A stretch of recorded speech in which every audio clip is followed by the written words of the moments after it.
Assalamualaikum warahmatullahi wabarakatuh. Perkenalkan, nama saya Nabila Hairunisa dengan NPM 201063117001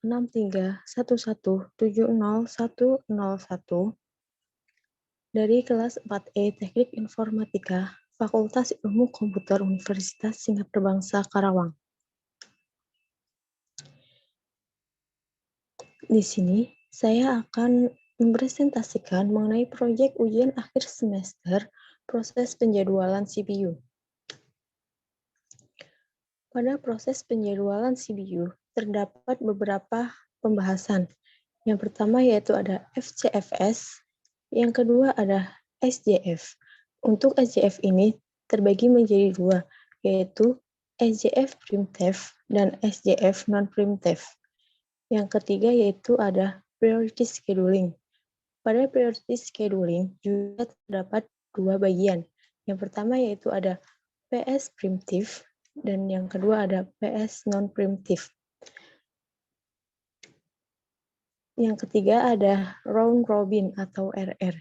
Untuk round robin sendiri juga terdapat dua pembahasan, yaitu round robin primitif dan RR non-primitif. Langsung saja kita ke pembahasan yang pertama, yaitu FCFS atau First Come, First Serve. Pada first come, first serve sendiri, yaitu proses yang pertama datang akan dieksekusi terlebih dahulu. Tidak peduli apakah burst time panjang atau pendek. Langsung saja kita ke latihan soalnya. Di sini ada proses 1 sampai proses 7, dan ada arrival time, dan ada burst time-nya. Gambarlah Gantt chart dan tentukan rata-rata waktu tunggu menggunakan algoritma FCFS.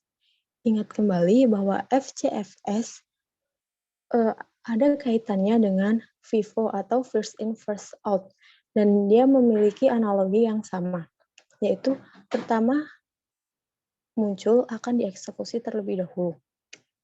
Langsung saja kita ke pembahasan soalnya, yaitu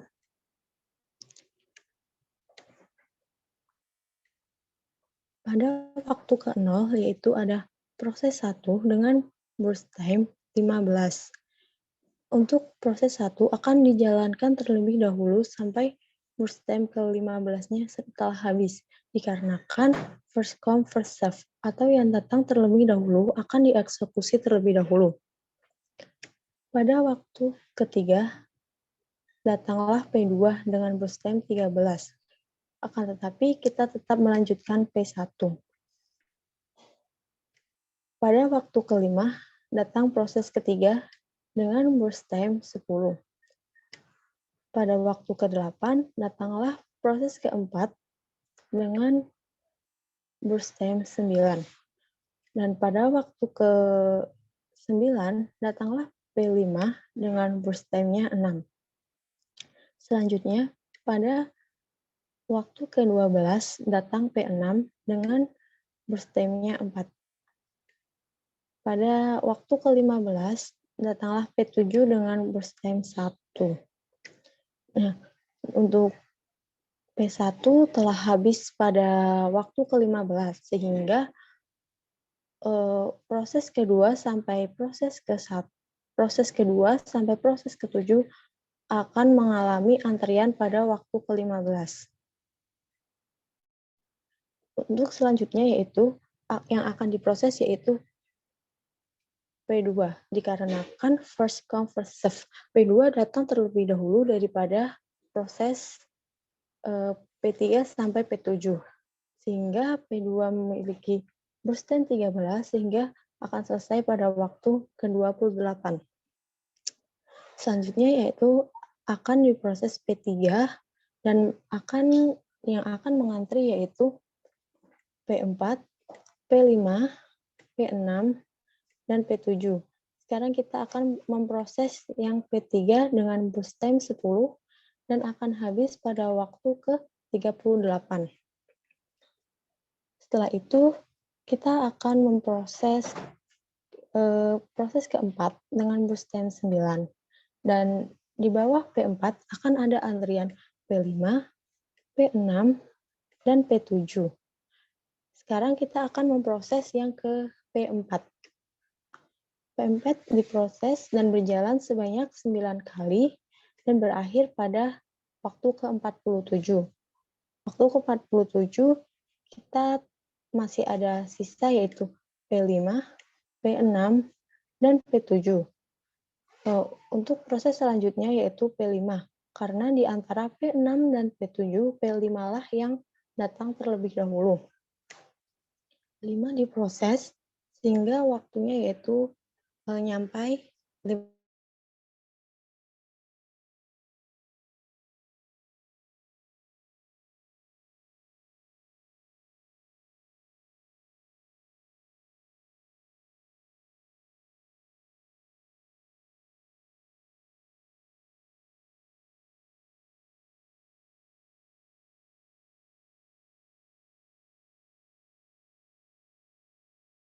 dan selesai pada waktu ke-58. Jadi, untuk proses 1 sampai 7 akan selesai pada waktu ke-58. Sekarang kita akan menghitung waktu tunggunya. Pada waktu tunggunya P1. Kita hitung P1 terlebih dahulu. Untuk P1 sendiri, karena dia tidak mengalami penungguan dan dia berjalan terus sampai bustemnya habis, maka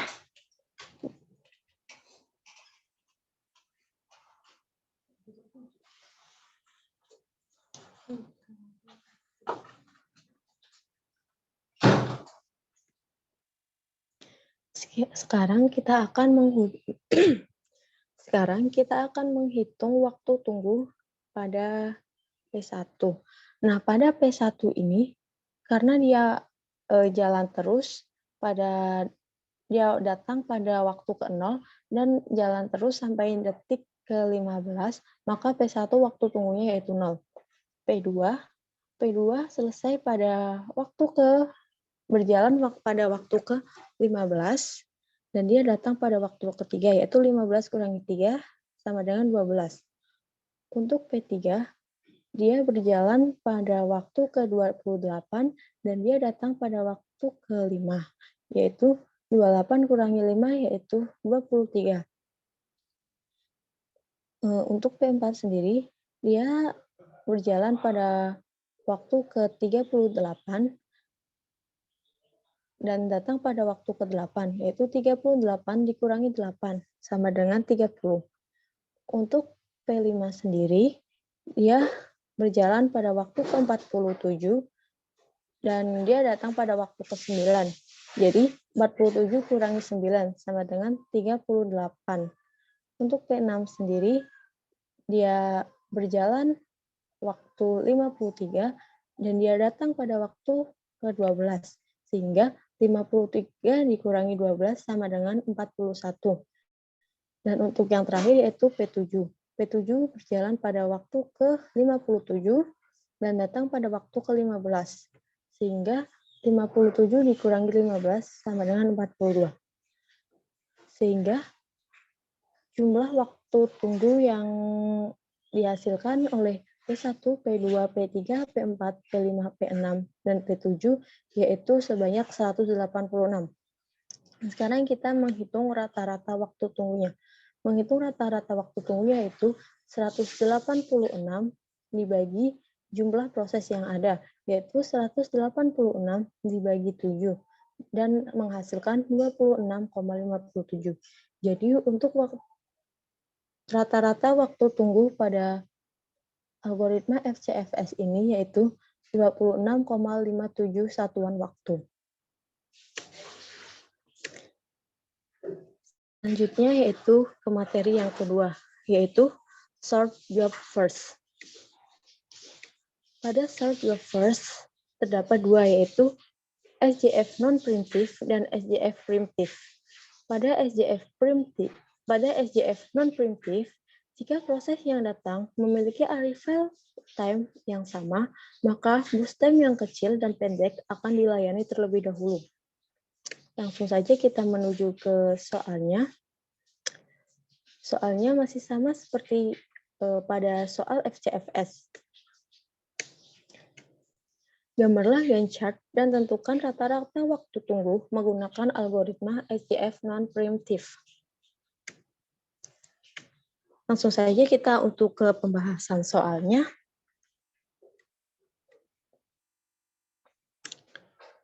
Pada detik ke-0 atau pada waktu ke-0, kita kedatangan proses yaitu P1 dengan burst time 15. Sedangkan pada P2, pada waktu ketiga akan ada proses P2 dengan burst time 13. Nah, untuk algoritma SGF non-preemptive, kita akan mengeksekusi terlebih dahulu P1 sampai P1 selesai, dikarenakan P2 dan seterusnya memiliki arrival time yang berbeda. Selanjutnya kita akan memproses P1 terlebih dahulu. Dan pada waktu kelima akan ada proses P3 dengan burst time 10. Pada waktu ke-8 akan ada proses P4 dengan dengan burst time 9. Dan pada waktu ke-9 akan ada P5 dengan burst time 6. Pada waktu ke-12 akan ada P6 dengan burst time 4. Dan pada ke-15, nah untuk P1 pada waktu ke-15 kan udah selesai. Jadi untuk antriannya yaitu ada P2, P3, P4, P5, P6, dan P7. Nah, untuk SGF non-preemptive ini sendiri, untuk P1 sampai P7 kan memiliki arrival berbeda. Jadi P1 dijalankan terlebih dahulu.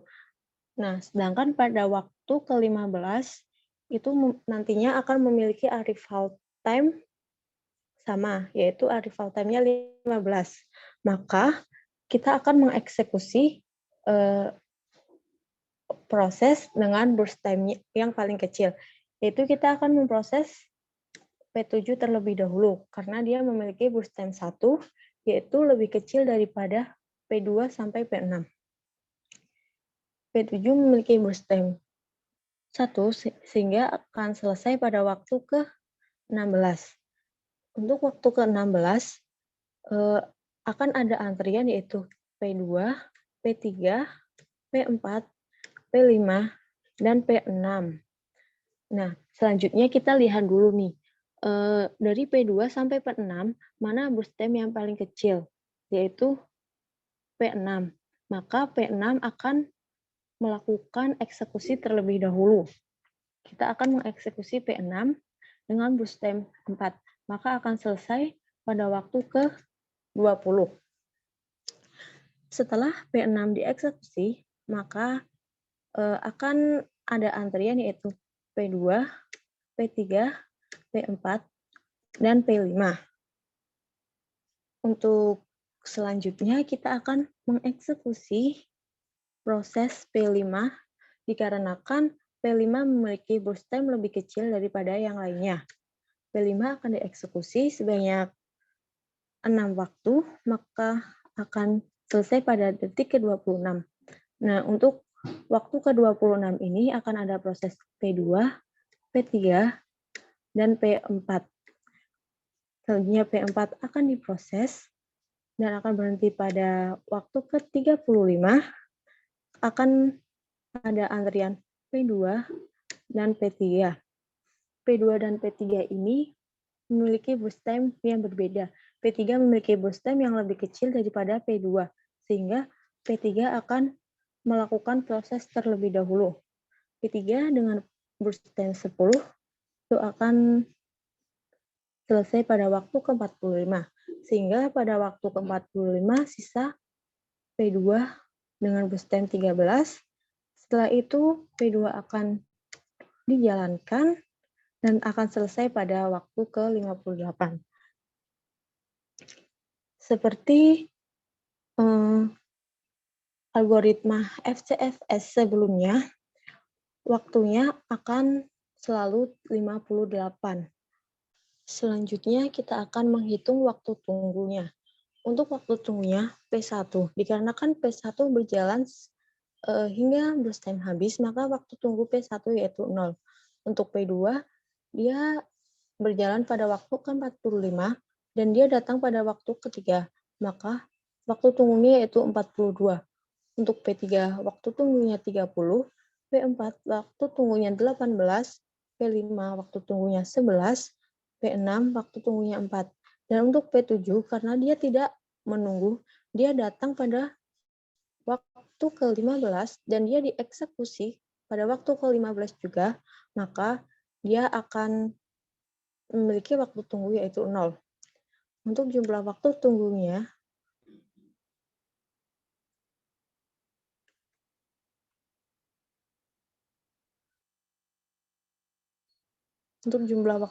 yaitu 105.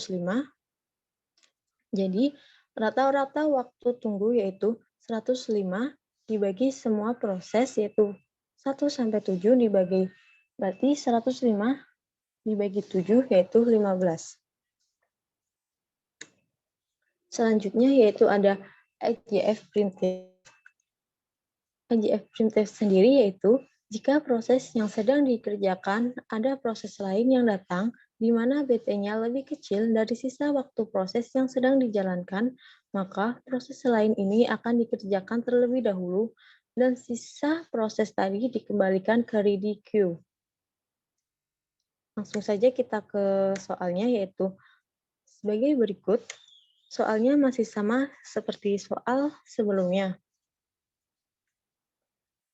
Gambarlah Gantt chart dan tentukan rata-rata waktu tunggu menggunakan algoritma EGF primitive. Yang sebelumnya itu menggunakan EGF non-primitive dan sekarang menggunakan EGF primitive. Kembali lagi ke yang tadi, bahwa EGF primitive ini jika proses yang sedang dikerjakan ada proses lain yang datang di mana BT-nya lebih kecil dari sisa waktu proses yang sedang dijalankan, maka proses lain ini akan dikerjakan terlebih dahulu, dan sisa proses tadi dikembalikan ke ready queue.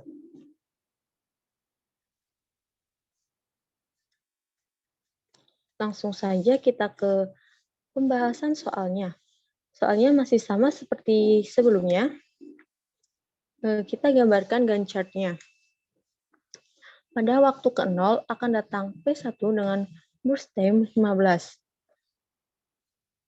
Pada waktu ketiga akan datang P2 dengan burst time 13. Nah, kan seperti yang sudah dijelaskan sebelumnya, bahwa jika ada proses yang datang dan memiliki burst time lebih kecil, maka akan dieksekusi terlebih dahulu. Akan tetapi, untuk P1 sendiri ini memiliki burst time yang lebih kecil daripada P2, sehingga P1 akan tetap dijalankan. Selanjutnya yaitu pada waktu kelima akan datang proses ketiga dengan burst time 10. Dengan P3 10, P1, P2. Nah, pada waktu kelima ini terdapat kesamaan burst time, yaitu pada P3 dan P1. Akan tetapi, jika burst time-nya sama, maka kita akan menjalankan proses yang saat itu proses sedang dijalankan. Atau kita menggunakan konsep FCFS, yang datang terlebih dahulu, maka akan diproses terlebih dahulu. Sehingga P1 akan diproses terlebih dahulu. Dan P1 tetap diproses, dan pada waktu ke-8 akan datang P4 dengan burst time 9. Ini masih tetap, P1 akan tetap dijalankan karena dia memiliki burst time yang paling kecil. Pada waktu ke-9 akan datang P5 dengan burst time-nya 6. Di sini ada P1, P4, P3, dan P2. Untuk pada waktu ke-9 ini, kasusnya sama seperti pada waktu ke-5, yaitu memiliki burst time yang sama. Akan tetapi kita tetap menjalankan yang P1 terlebih dahulu karena dialah yang sedang diproses pada saat itu juga. Selanjutnya pada detik ke-12 terdapat P1, P6, P5,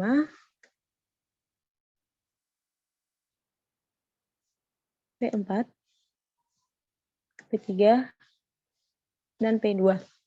Nah, pada waktu ke-12 ini, P6 datang dengan burst time 4. Akan tetapi P6 itu burst time-nya 4. Sehingga yang akan dijalankan terlebih dahulu yaitu P1 dengan burst time 3. Pada waktu ke-15, nanti kita akan kedatangan P7 dengan burst time 1. Sehingga pada waktu ke-15 terdapat P7, P6, P5, P4, P3, P2. Nah, untuk pada waktu ke-15 ini kita lihat dulu burst time yang paling kecil yang mana. Di sini dapat kita lihat burst time yang paling kecil yaitu pada P7, sehingga kita akan memproses terlebih dahulu P7.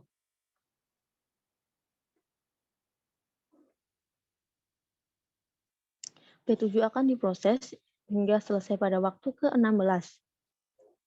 Sehingga akan ada antrian yaitu P6, P5, P4, P3, dan P2.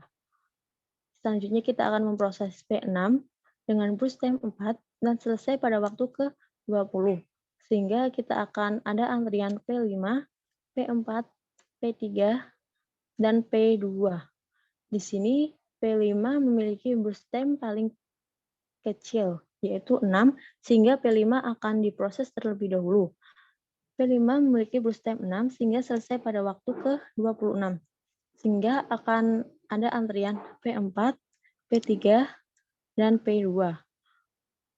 Pada detik ke-26, yang akan diproses terlebih dahulu yaitu P4 dengan burst time 9, yaitu akan selesai pada waktu ke-35, sehingga akan ada antrian yaitu P3 dan P2.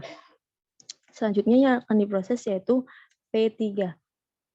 Dikarenakan P3 memiliki burst time 10, yaitu lebih kecil daripada P2, sehingga akan selesai pada waktu ke-45. Pada waktu ke-45, tinggal menyisakan P2 dengan burst time 13. Setelah itu kita akan memproses P2 dan akan selesai pada waktu ke-58. Untuk algoritma sebelumnya dan algoritma yang sekarang pasti akan selesai pada waktu ke-58. Selanjutnya kita akan menghitung waktu tunggunya. Untuk waktu tunggu P1 yaitu sama dengan 0 dikarenakan P1 tidak mengalami berhenti dan jalan terus sampai burst time-nya habis. Untuk P2 selesai pada waktu ke-45, berjalan pada waktu ke-45 dan dia datang pada waktu ke-3, maka waktu tunggunya yaitu 42. Untuk P3 berjalan pada waktu 35 dan datang pada ke-5, maka 35 kurang 5 yaitu 30. Untuk P4 dia berjalan pada waktu ke-6 dan dia datang pada waktu ke-8, maka 26 dikurangi 8 sama dengan 18. Pada proses 5,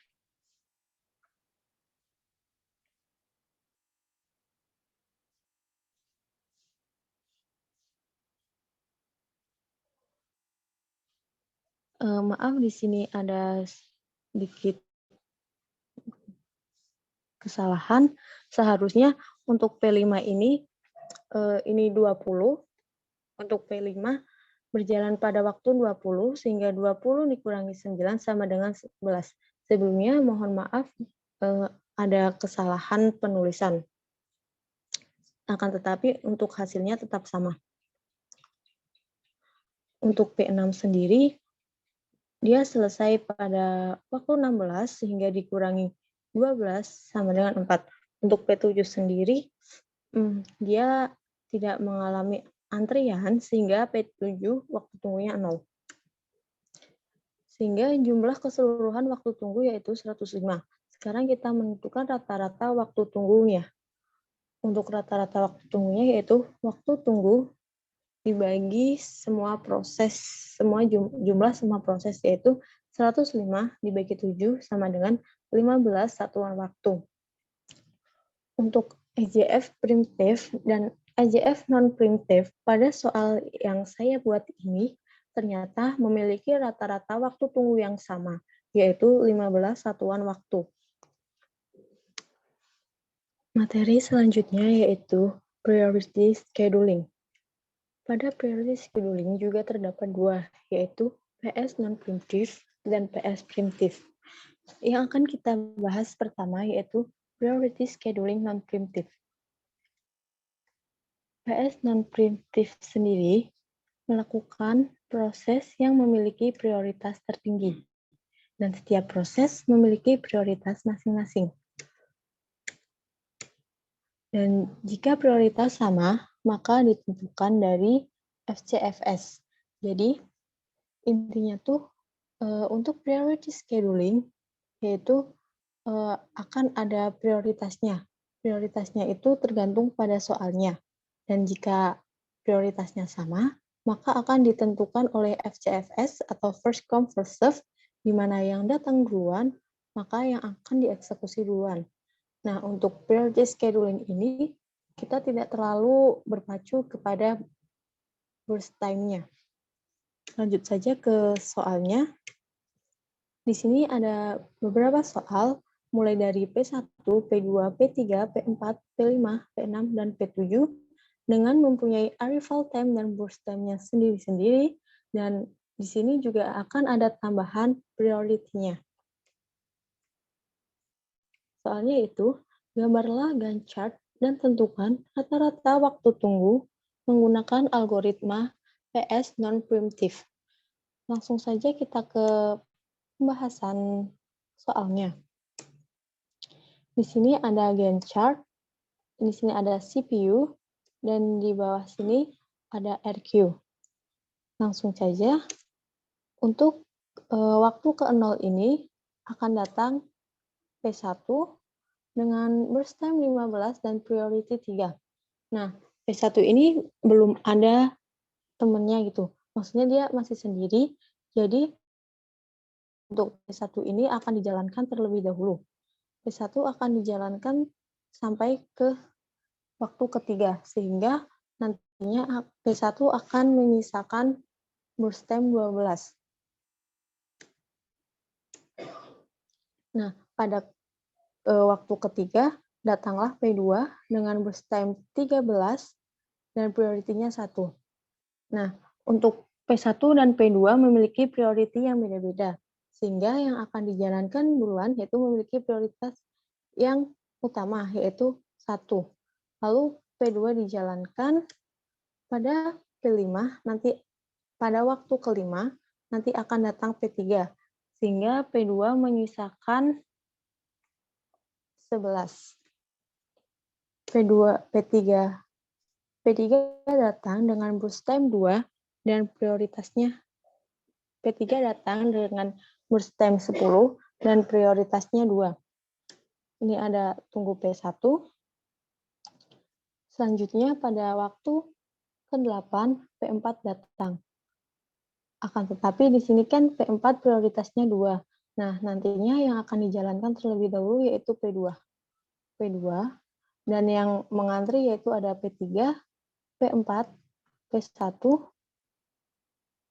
dan setelah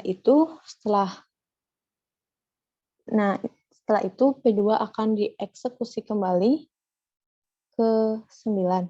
Dan pada 9 akan datang P5 dengan burst time 6 dan prioritasnya 3.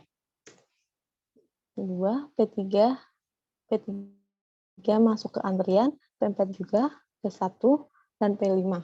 Nah, karena P2-nya prioritasnya masih 1, maka P2 masih tetap dijalankan.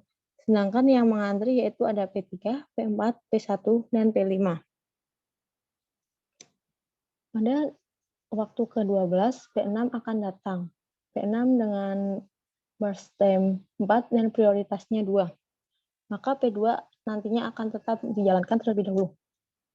P2 menyisakan burst time 4 dan yang mengalami antrian akan ada P3, P4, P6, P1, dan P5.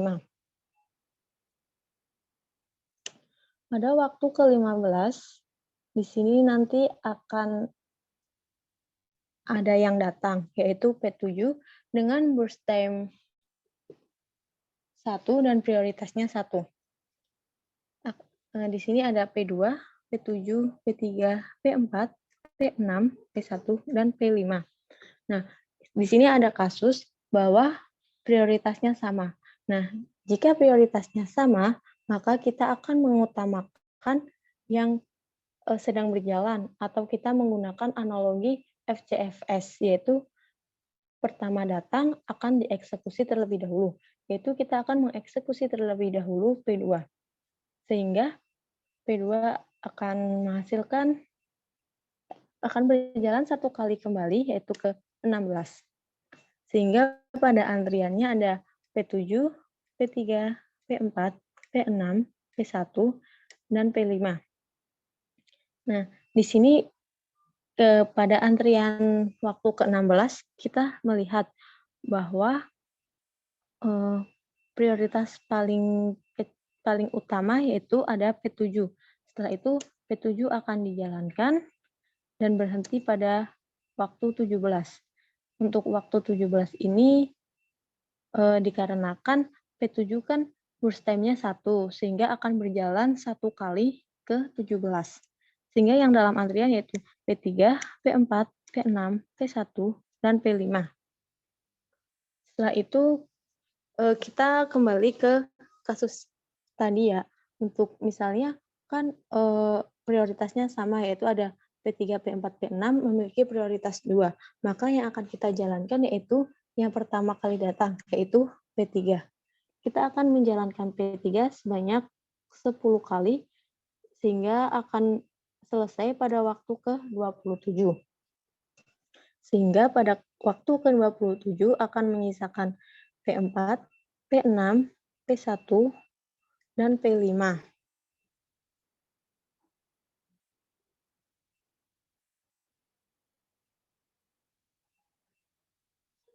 Nah, ini untuk waktu ke-27 itu kita melihat bahwa P4 akan dijalankan terlebih dahulu karena memiliki prioritas 2. Nah, ini ada kekurangan penulisan, seharusnya P6 ini memiliki prioritas 2. Lalu kita akan menjalankan P4 dan akan selesai pada waktu ke-36. Selanjutnya, di sini ada P6, P1, dan P5.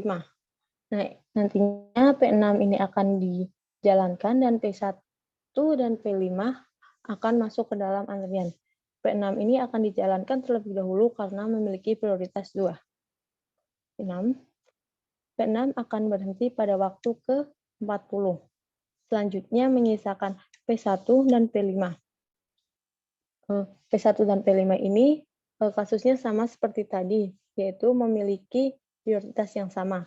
Akan tetapi kita akan tetap menggunakan FCFS, di mana yang datang dahulu akan dieksekusi terlebih dahulu, yaitu kita akan menjalankan P1 dengan menyisakan burst time 12, maka akan berhenti pada 52. Nah, pada waktu 52 ini menyisakan P5. Nah, setelah itu P5 akan dijalankan dan memiliki burst time 6 dan akan selesai pada waktu ke-58. Selanjutnya yaitu kita menghitung waktu tunggunya. Di sini sudah dijelaskan ya, bahwa P1 selesai pada atau berjalan pada waktu 40. Akan tetapi, dan intinya gini, kan P1 ini berjalan waktu 40 dan dia datang pada waktu ke 0, akan tetapi dia sempat berjalan 3 kali. Jadi 40 dikurangi 3, yaitu 37. Untuk P2, dia tidak mengalami di antrian, jadinya dia memiliki waktu tunggu yaitu 0. Untuk P3 sendiri, dia kan berjalan pada waktu 17 dan dia datang pada waktu ke-5. Jadi 17 kurangi 5 yaitu 12. Untuk P4, dia berjalan pada waktu ke-27 dan dia datang pada waktu ke-8, yaitu 27 kurangi 8 sama dengan 19. Untuk P5 ini berjalan atau selesai pada waktu ke-52. Sehingga 52 dikurangi 9 yaitu waktu kedatangannya menghasilkan 43. Untuk proses ke-6 sendiri, ini pada waktu ke-36 dan dia datang pada waktu ke-12. Sehingga 36 kurangi 12 yaitu 24. Dan yang terakhir untuk P7 sendiri, P7 ini kan datang pada waktu ke-15 dan dia dieksekusi pada waktu ke-16.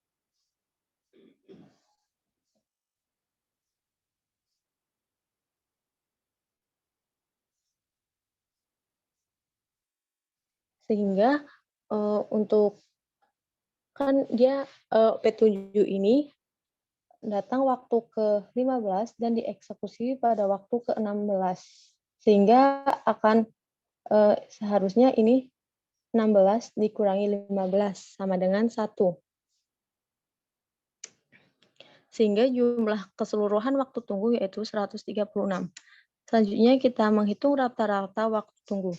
Untuk menghitung rata-rata waktu tunggu ini, kita jumlahkan semua waktu tunggu ini lalu dibagi semua jumlah proses, yaitu 136 dibagi 7 akan menghasilkan 19,4 satuan waktu. Materi selanjutnya yaitu Priority Scheduling Primitive.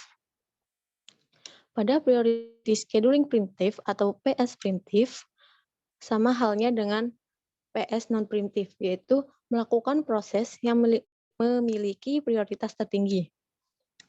Selanjutnya yaitu setiap proses memiliki prioritas masing-masing.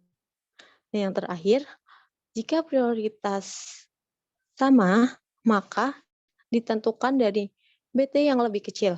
Nah, pada PS non-primitive, dia jika prioritas sama, maka dia akan kembali ke FCFS. Akan tetapi berbeda halnya dengan priority scheduling primitive. Jika dia prioritasnya sama, maka ditentukan dari BT yang lebih kecil. Langsung saja ke contoh soal biar supaya kita lebih memahaminya. Ini ada soal seperti sebelumnya. Gambarlah Gantt chart dan tentukan rata-rata waktu tunggu menggunakan algoritma PS primitif. Sebelumnya itu menggunakan algoritma PS non-primitif dan sekarang kita akan menggunakan PS primitif. Langsung saja kita ke pembahasan soalnya agar kita lebih memahami bagaimana konsepannya. Ini merupakan Gantt chart-nya, di atas yaitu CPU dan di bawah ada RQ atau real queue. Langsung saja pada waktu ke-0 kita akan kedatangan P1 dengan burst time 15 dan prioritasnya 3. Seperti halnya yang tadi, P1 akan berjalan terlebih dahulu dikarenakan dia belum ada temannya dan salah satu yang kedatangannya pada waktu ke-0. Selanjutnya, pada detik ketiga akan datang P2 dengan burst time 13 dan prioritasnya 1. Nah, kan pada sebelumnya P1 itu memiliki prioritas 3 dan P2 memiliki prioritas 1, sehingga nantinya yang akan dieksekusi terlebih dahulu yaitu P2, sehingga P1 masuk ke dalam antrian dan menyisakan Burstem 12 dikarenakan sudah mengalami jalan 3 kali, yaitu 15 dikurangi 3 jadi 12. Sehingga nantinya P2 akan berjalan. Selanjutnya pada waktu kelima. Pada waktu kelima akan datang P3 dengan BT 10 dan prioritas 2. Nah, kan di sini ada P3, P2, dan P1. Akan tetapi P1 ini memiliki prioritas utama, maka P1 akan tetap dijalankan. Walaupun di sini Burstem-nya lebih kecil yang P3. P2 akan tetap dijalankan, dan pada waktu ke-8 akan datang P4 dengan Burstem 9 dan prioritasnya 2. Selanjutnya ada P3, P2, dan P1. Di sini tetap sama, P2 akan tetap dijalankan karena dia memiliki prioritas 1. Selanjutnya pada waktu ke-9 akan datang P5 dengan burst time 6 dan prioritasnya 3. Selanjutnya di dalam antrian ada P4, P3, P2, dan P1.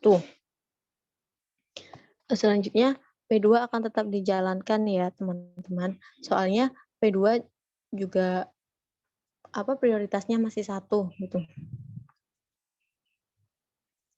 Selanjutnya pada waktu ke-12 akan kedatangan P6 dengan burst time 4 dan prioritasnya 2.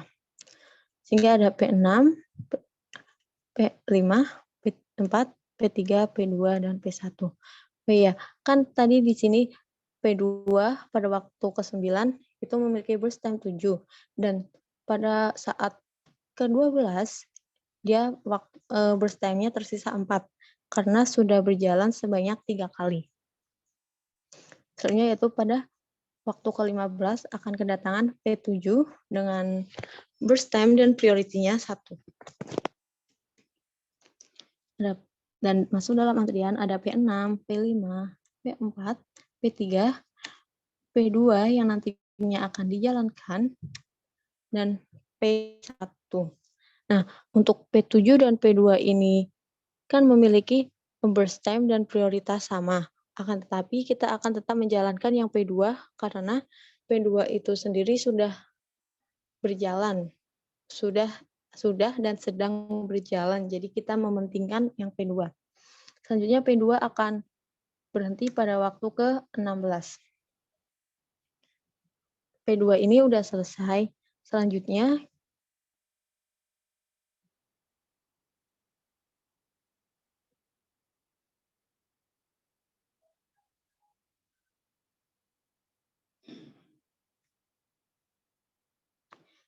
kita akan berjalan ke 16, yaitu ada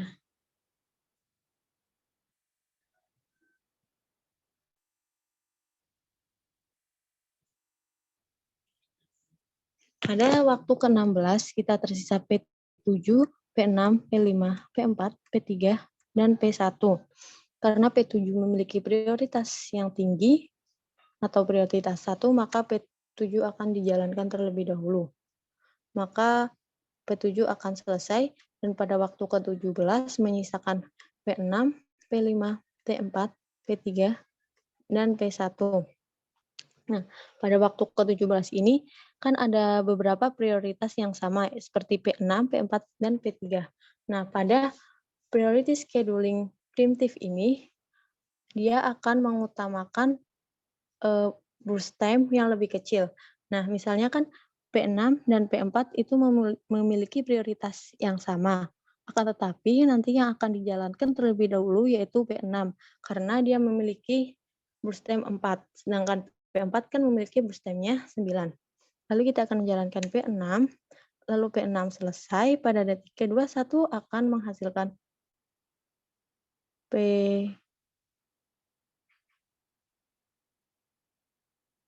pada detik ke-21 akan menyisakan P5, P4, P3, dan P1.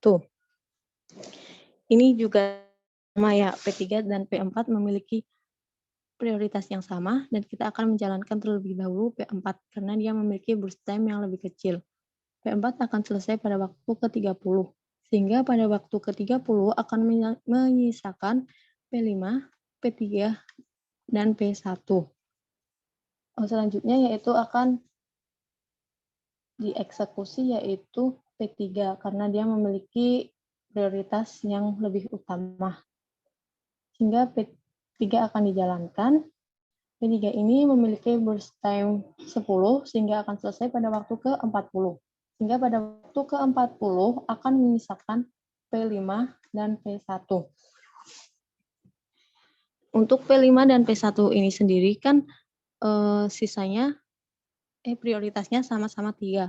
Akan tetapi yang akan dieksekusi terlebih dahulu yaitu yang memiliki burst time lebih kecil yaitu 6. Maka P5 akan dieksekusi terlebih dahulu. Selanjutnya P5 kan memiliki burst time 6, maka akan selesai pada waktu ke-46. Selanjutnya yaitu menyisakan P1. Karena P1 hanya satu-satunya, maka P1 akan dijalankan dan akan selesai pada waktu ke-58.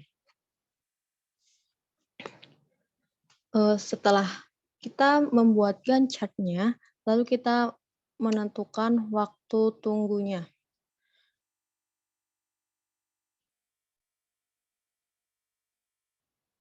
Untuk waktu tunggunya sendiri, sama seperti tadi, P1 selesai pada waktu ke-46, akan tetapi dia sudah pernah berjalan sebanyak 3 kali, maka 46 dikurangi 3 sama dengan 43. Untuk P2 sendiri, karena dia selalu melakukan eksekusi tanpa berhenti, maka waktu tunggu P2 sama dengan 0. Sedangkan untuk P3, dia dieksekusi pada waktu ke-30 dan dia datang pada waktu ke-5, maka 30 dikurangi 5 sama dengan 25. Pada proses keempat, dia dieksekusi pada waktu ke-21 dan dia datang pada waktu ke-8, sehingga 21 dikurangi 8 sama dengan 13. Untuk P5, dia berjalan pada waktu ke-40 dan dia datang pada waktu ke-12, sehingga P5 ini memiliki waktu tunggu 28. Untuk P6, dia dieksekusi pada waktu ke-17 dan dia datang pada waktu ke-12 sehingga dia memiliki waktu tunggu 5. Sedangkan untuk P7 sendiri, dia dieksekusi pada waktu ke-16 dan dia datang pada waktu ke-15 sehingga dia memiliki waktu tunggu 1. Nah, jumlah dari keseluruhan waktu tunggu ini yaitu 118.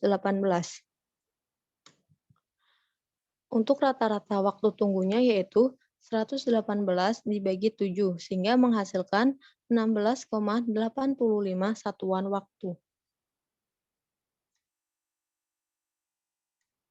Materi selanjutnya yaitu RR atau round robin. Pada round robin juga terdapat 2 algoritma yaitu non-preemptive dan preemptive. Yang akan kita bahas pertama yaitu round robin non-preemptive. Pada RR non-preemptive, proses dilakukan berdasarkan time quantum. Nah, nantinya pada soal itu RR round robin ini akan ditentukan time quantumnya berapa-berapa gitu tergantung pada soalnya. Yang kedua yaitu setiap proses dijalankan berdasarkan waktu kuantum yang sudah ditentukan. Proses dijalankan bergantian berdasarkan waktu kuantum. Dan yang terakhir, proses RR non-preemptive jika setiap proses memiliki arrival time sama. Nah, intinya tuh gini, pada round robin tuh kita memiliki time quantum. Dan kita, misal time quantum kita 3, maka proses 1 akan dijalankan sebanyak 3, dan nantinya proses 1 akan mengantri, dan selanjutnya. Nah, untuk RR non-preemptive ini memiliki arrival time sama. Jika misal arrival time-nya 0 semua, maka itu akan menggunakan RR non-primitif. Lanjut saja, ini merupakan contoh soalnya. Itu ada proses 1 sampai proses 7. Nah, biasanya kan arrival time itu berbeda-beda. Nah, pada RR non-primitif itu memiliki arrival time yang sama, yaitu 0 semua. Gambarlah Gantt chart dan tentukan rata-rata waktu tunggu menggunakan algoritma RR non-primitif dengan time kuantum 5. Nah, seperti yang sudah dijelaskan tadi, nantinya akan ada time kuantum. Nah, di sini pada soal time kuantumnya yaitu 5. Lanjut saja ke soalnya ya.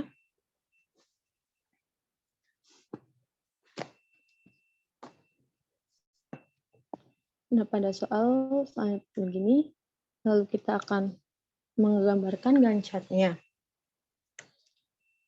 Kita memiliki time kuantum 5. Nah,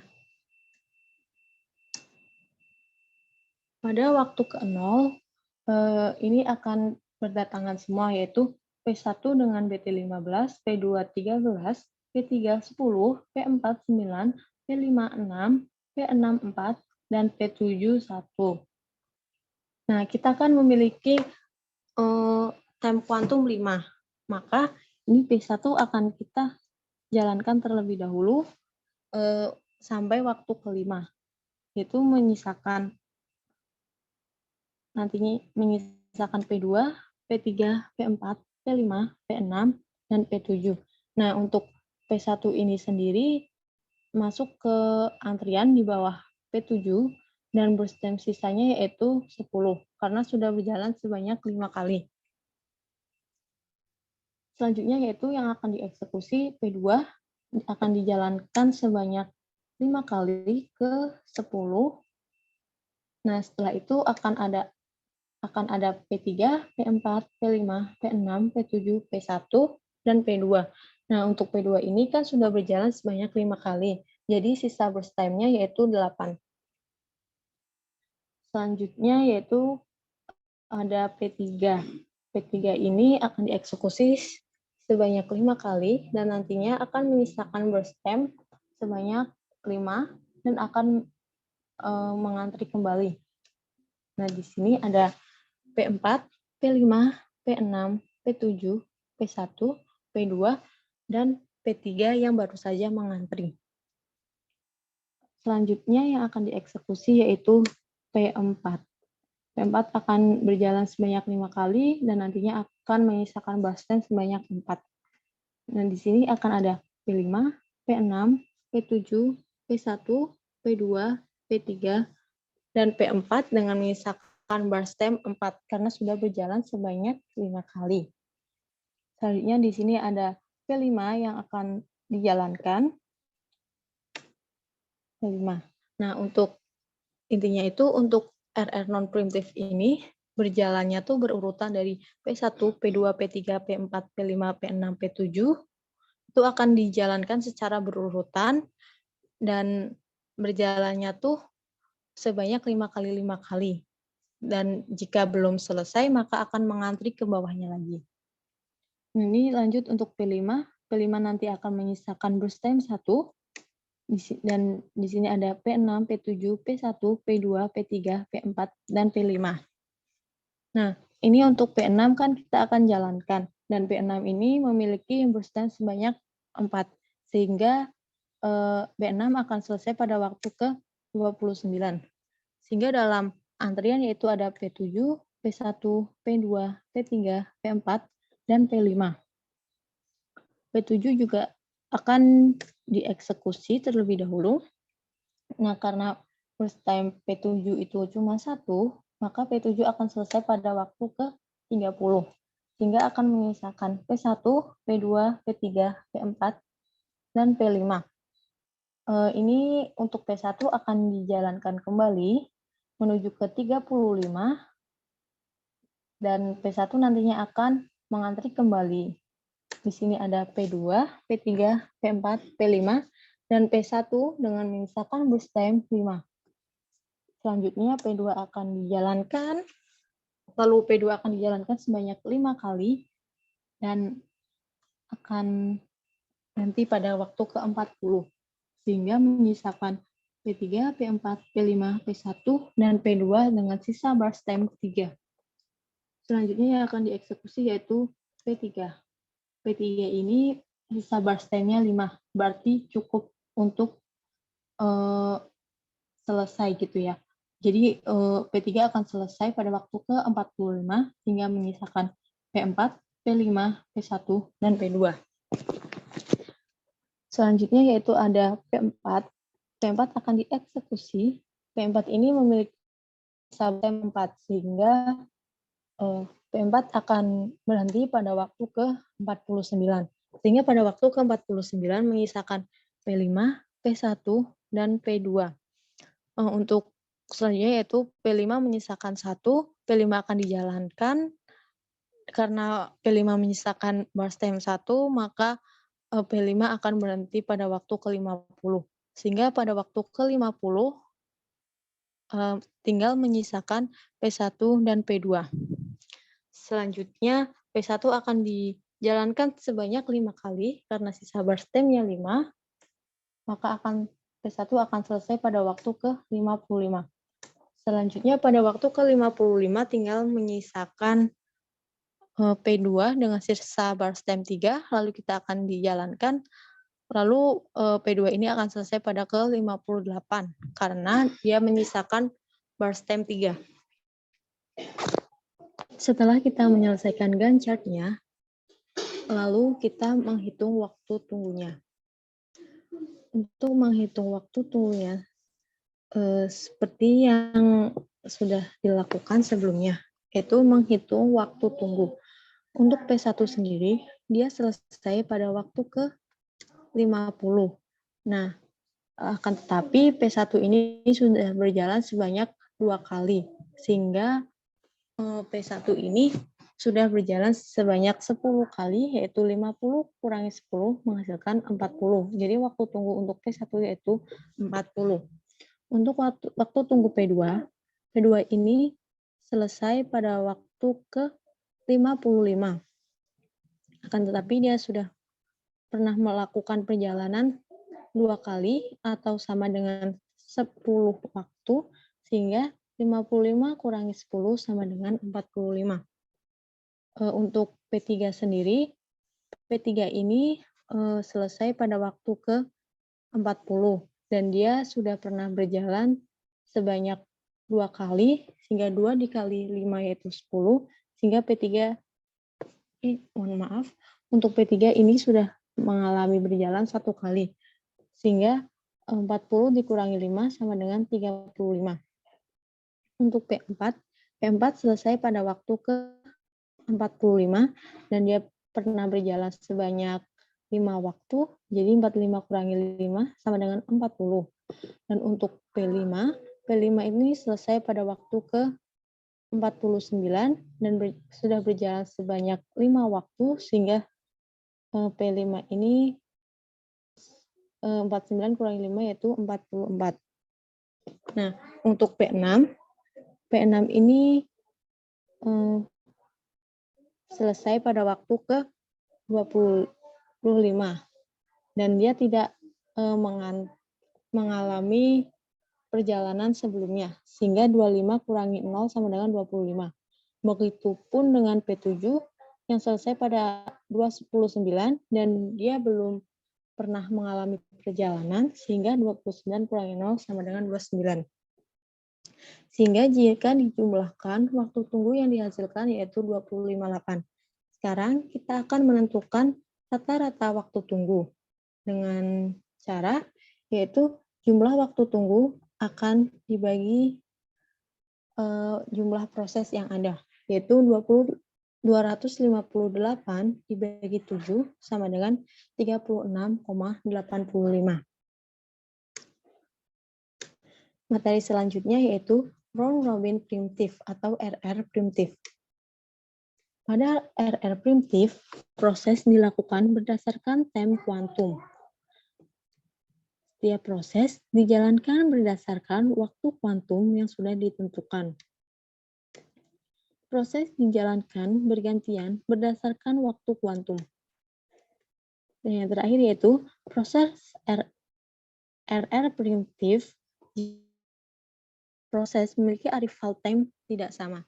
Nah, jika pada RR non-primitif itu memiliki arrival time yang sama, yaitu 0 semua, sedangkan RR primitif memiliki arrival time yang berbeda. Langsung saja kita melihat soalnya. Nah, seperti ini, proses ada arrival time-nya berbeda dan ada burst time-nya. Untuk soalnya yaitu, gambarlah Gantt chart dan tentukan rata-rata waktu tunggu menggunakan algoritma RR primitif dengan time kuantum 5. Untuk time kuantumnya sama dengan soal sebelumnya yaitu sebanyak 5. Ini ada soalnya dengan time kuantum 5, kita akan menggambarkan Gantt chart-nya. Pada waktu ke-0 akan datang P1 dengan burst time-nya 15. Ini kan pada waktu ketiga kan datang P2.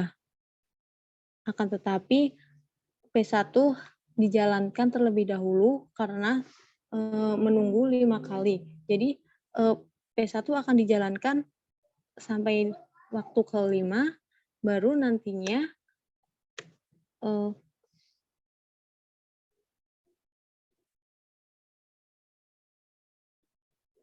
P2 ini akan memasuk ke antrian.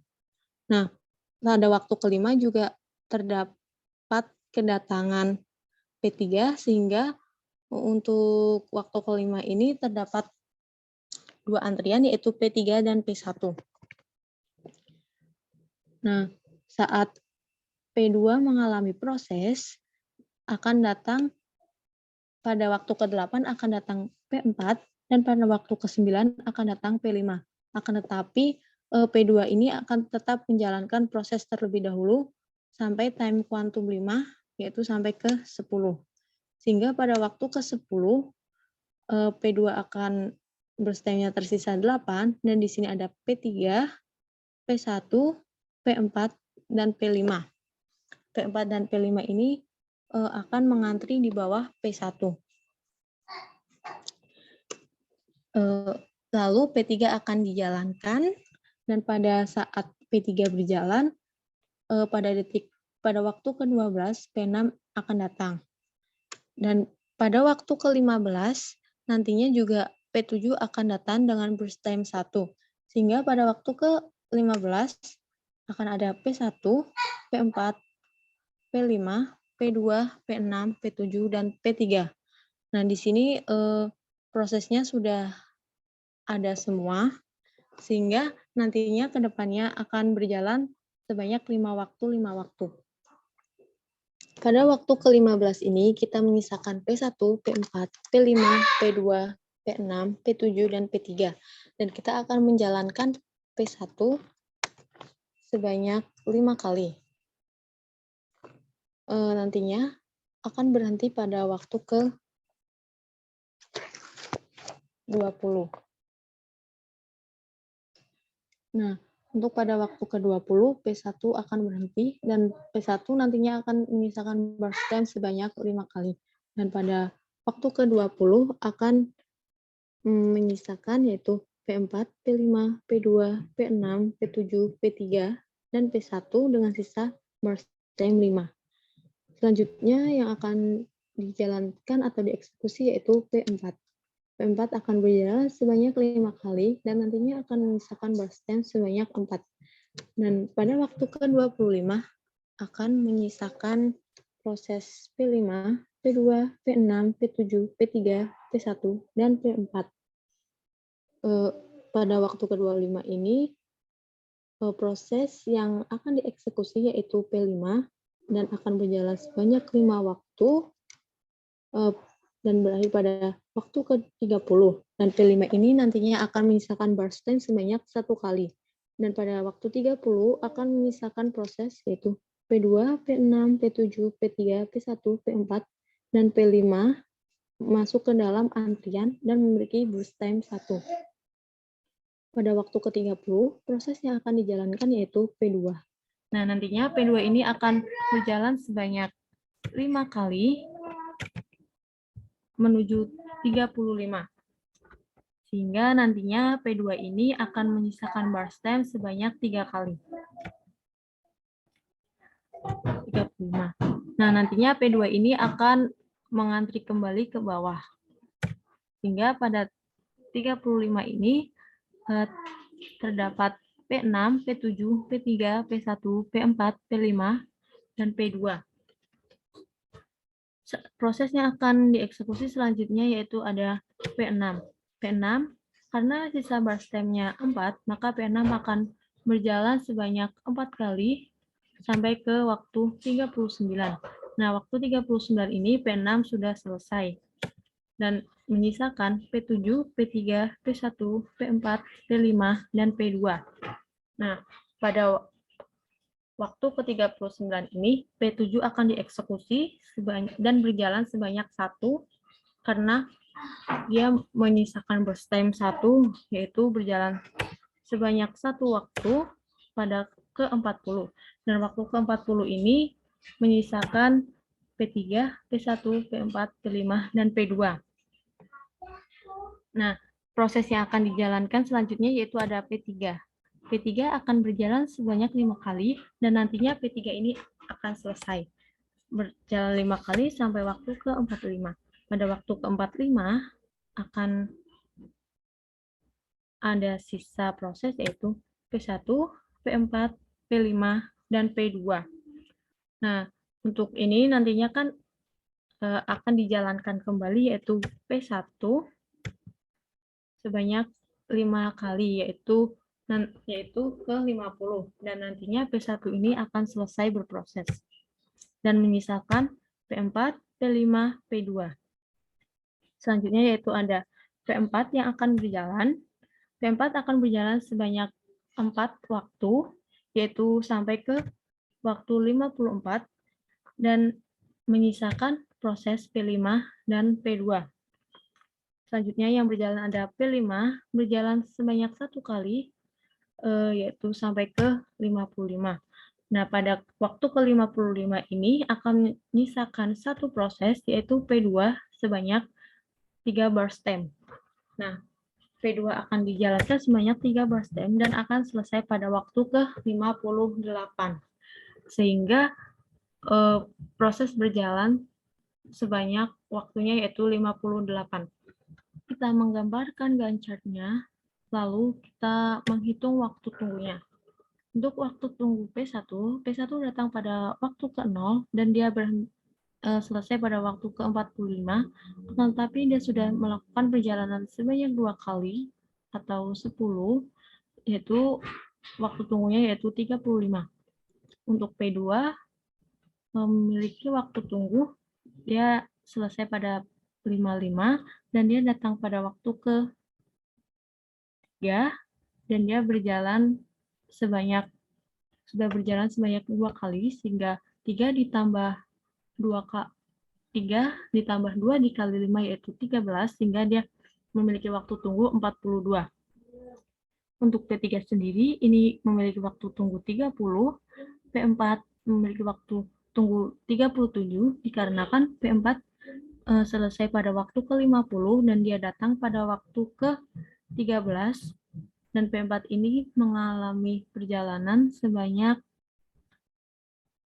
1 kali. Nah, untuk P6 sendiri memiliki waktu tunggu 23 dan P7 memiliki waktu tunggu 24.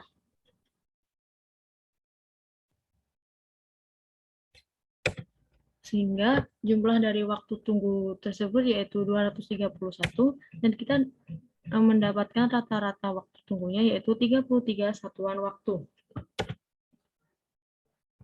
Sekian pembahasan mengenai penjadwalan CPU dari saya. Kurang lebihnya mohon maaf. Assalamualaikum warahmatullahi wabarakatuh.